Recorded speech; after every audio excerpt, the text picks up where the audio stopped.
Experience the future of packaging and processing up close and in action. Explore groundbreaking innovations, engage with hands-on solutions, and connect with the experts transforming the industry. See how these advancements can revolutionize your products, production lines, and business. It all starts here. Don't miss out. Register today at packexpolasvegas.com/unpackedpod.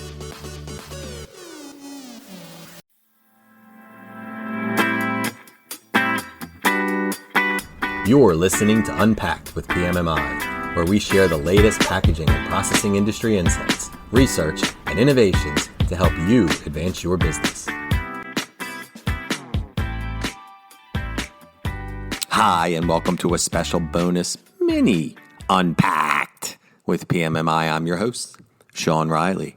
For our 100th episode, we spoke about workforce initiatives with Pat Finlay, who serves as R&D Senior Director of Global Beverages Packaging for one of the world's biggest and most recognizable brands, PepsiCo.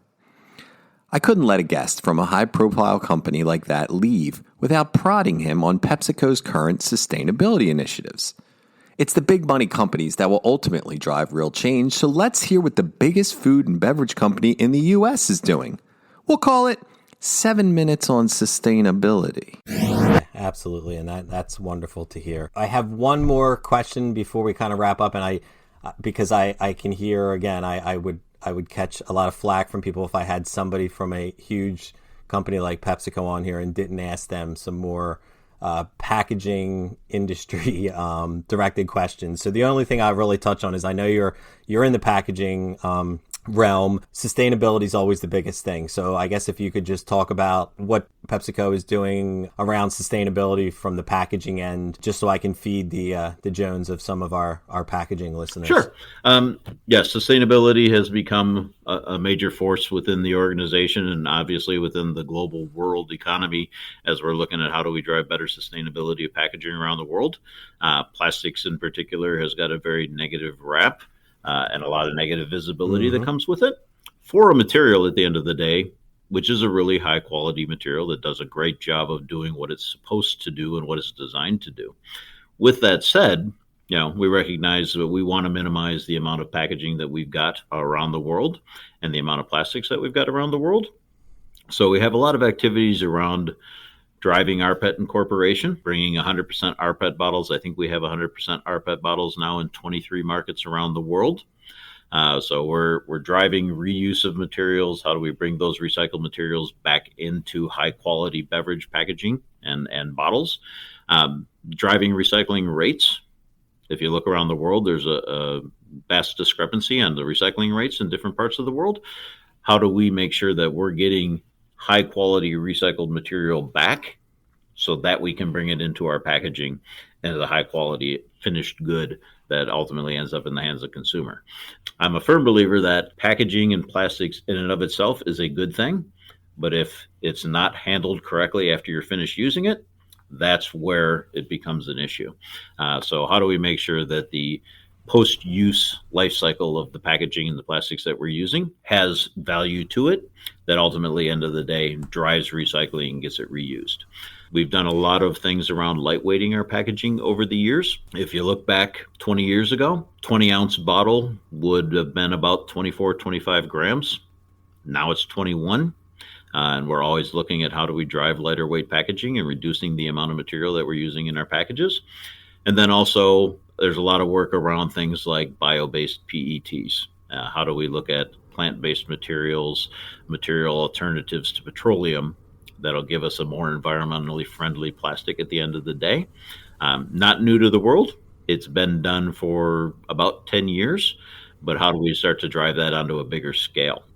So we have a lot of work around RCBR, which is recyclable, compostable, biodegradable, or reusable. Reusable for us is starting to elevate. We're seeing a lot of buzz around the industry around reusable. Things like SodaStream, where we're looking at a base package that gets used over and over and over and over again, minimizes the amount of packaging that we have in the system. It minimizes the greenhouse gas components that we're looking at as we look at what is the impact of packaging on greenhouse gas. So there's activities in all four of those areas. to help drive better for the environment packaging at the end of the day. And those are all fantastic and exactly the type of things that I was hoping to hear, because again, sustainability is it started as a buzzword, and then it started becoming more of a thing, and then younger generation has kind of gotten older and into the workforce and into the people having a lot of the purchasing power. It has been something that they've really been wanting to incorporate in their purchases. They like companies that are invested in the environment and being sustainable.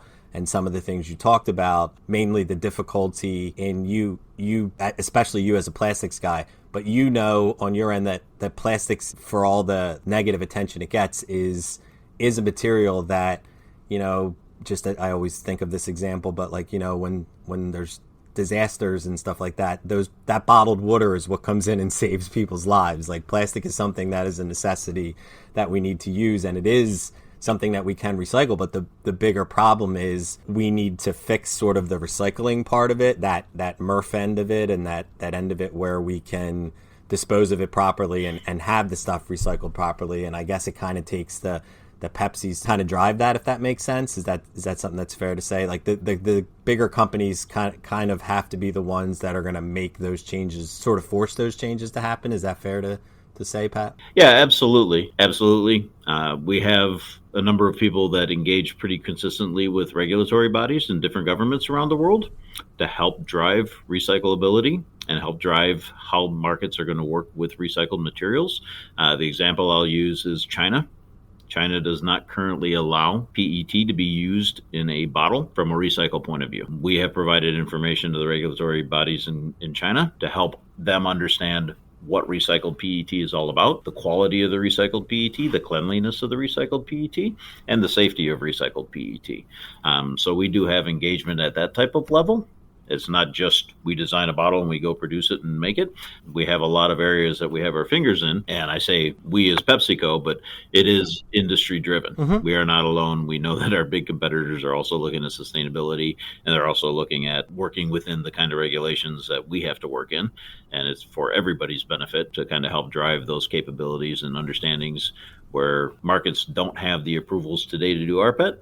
How do we help them get a comfort level so that we can use something like rPET? That's awesome. And that's what I was kind of getting at, is that it seems like the only thing, without naming all your competitors and stuff like that will make a lot of these things happen is, it kind of has to come from the top. And at the top is the PepsiCos and the other big multinational companies that are trying to initiate these changes. But again, at the end of the day, it has to be accepted by the different countries and accepted by the consumer mainly, that they're going to dispose of things properly, and they're going to be willing to recycle the way they're supposed to. So these are wonderful things to hear that are happening. So I took you a little longer than we said we were going to have you on for, Pat, but I really appreciate you taking time out of your day to kind of come on here and break down a lot of the things that PepsiCo is doing out there in the world. So thank you very much for coming on the pod.